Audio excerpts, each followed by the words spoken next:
Hello everyone, আসসালামু আলাইকুম। স্বাগত জানাচ্ছি হিমিকাস কিচেনে। আজকের রেসিপি ডাল আলুর পাকোড়া দেখার জন্য। অনেকেই জানেন, খুবই সহজ একটা রেসিপি, তবে যারা জানেন না বা নতুন রাঁধুনি আছেন তাদেরকে উদ্দেশ্য করে মেনলি আজকের এই রেসিপিটা শেয়ার করা। আর দেখে নিশ্চয়ই বুঝতে পারছেন কতটা ক্রিস্পি হয়েছে। আর রেসিপিটা তো দেখাবই কিভাবে ক্রিস্পি করে এই ডাল আলুর পাকোড়াটা তৈরি করবেন। তবে তার আগে ছোট্ট একটা রিকোয়েস্ট, যারা এখনও আমার চ্যানেলটাকে সাবস্ক্রাইব করেননি প্লিজ চ্যানেলটা সাবস্ক্রাইব করবেন। আর হ্যাঁ, পাশের বেল বাটনটা প্রেস করতে কিন্তু ভুলবেন না। এতে করে আমি আপলোড দেওয়ার সাথে সাথে ভিডিও নোটিফিকেশন চলে যাবে আপনার মোবাইলে, আর ভিডিওটি দেখতে পারবেন সবার আগেই। আর লাইক কমেন্ট তো করবেনই, কারণ আপনাদের সুন্দর সুন্দর কমেন্ট করে কাজের উৎসাহ তো অনেকখানি বেড়ে যায় আর খুবই ভালো লাগে। চলুন তবে আর কথা না বাড়িয়ে চলে যাই রেসিপিতে। এখানে মিডিয়াম সাইজের একটা আলু আমি আলু ভাজির মতো কুচি করে আগে থেকেই কেটে পানি দিয়ে ধুয়ে পানিটাকে ঝরিয়ে একটা বাটিতে নিয়ে নিয়েছি। সাথে দিয়ে দিচ্ছি পেঁয়াজ কুচি। পেঁয়াজ কুচিটা একটু বেশি লাগবে, 1/3 কাপ পরিমাণ। পাকোড়াতে পেঁয়াজ কাঁচামরিচের পরিমাণ একটু বেশি হলে খেতে ভালো লাগে। আর এখানে 4টা কাঁচামরিচ আমি কুচি করে নিয়েছি, ঝাল বেশি খেতে চাইলে আরও বাড়িয়ে দিতে পারেন। ধনেপাতা কুচি 2 টেবিল চামচের মতো দিয়ে দিলাম। আর দিয়ে দিচ্ছি স্বাদ মতো লবণ, আমি 1/2 চা চামচের একটু বেশি পরিমাণে দিয়েছি। আর দিয়ে দিচ্ছি হলুদের গুঁড়া 1/2 চা চামচ পরিমাণ। এবারে এই উপকরণগুলো খুব ভালোভাবে একটু মেখে আলুটাকে নরম করে নিতে হবে। ডালটা মিশানোর আগে এই কাজটা করতে হবে।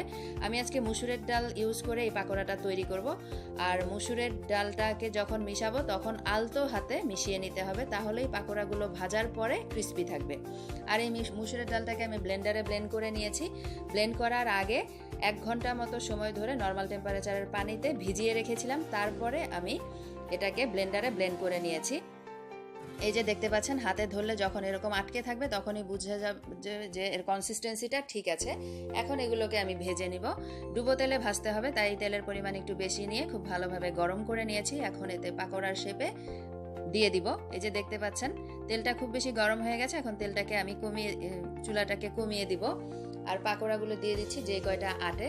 আর হাতে নিয়ে আলতো হাতে একটু চ্যাপটা শেপে দিয়ে দিলেই হবে, এতে শেপের কোনো দরকার নেই। পাকোড়া কীরকম হয় আমরা মোটামুটি সবাই জানি, একটু এবড়ো থেবড়োই হয় পাকোড়াগুলো, তাহলেই খুব সুন্দর ক্রিস্পিভাবে ভাজা হয় আর খেতেও ভালো লাগে। চুলার আঁচটাকে মিডিয়ামে রেখে এখন 2 থেকে 3 মিনিট সময়ের জন্য একটা সাইড ভেজে নিব। যখন পাশের থেকে দেখা যাবে যে ডিপ ব্রাউন কালার হয়ে গেছে, তখন এগুলোকে উল্টে আরেকটা পাশও 2 থেকে 3 মিনিটের জন্য ভেজে নিতে হবে। টোটাল 5 মিনিট সময় ধরে 2 পাশকেই সুন্দরভাবে ভেজে নিলে পাকোড়াগুলো খুব ক্রিস্পি হয় আর খেতেও ভালো লাগে। আর চুলার আঁচটাকে মিডিয়ামে রেখেই পাকোড়াগুলো ভেজে নিতে হবে, খুব বেশি হাই হিট যেন না থাকে পাকোড়াগুলো ভাজার সময়, সেদিকে খেয়াল রাখতে হবে। তাহলে খুব তাড়াতাড়ি উপর থেকে কালার চলে আসবে, কিন্তু ভিতর থেকে বেশি সফট থাকবে, সুন্দরভাবে ভাজা হবে না আর খেতেও ক্রিস্পি লাগবে না। আর খুব বেশি সময় পর্যন্ত কিন্তু ক্রিস্পিও থাকবে না, কিছুক্ষণ পরেই এগুলো নরম হয়ে যাবে। ক্রিস্পি রাখতে হলে 5 মিনিট সময় ধরে সুন্দরভাবে পাকোড়াগুলোকে ভেজে নিতে হবে। এই তো হয়ে গেল আমার পাকোড়াগুলো ভাজা। এখন যতটা সম্ভব তেলটাকে ঝরিয়ে আমি এগুলোকে একটা টিস্যুর উপরে তুলে নিচ্ছি।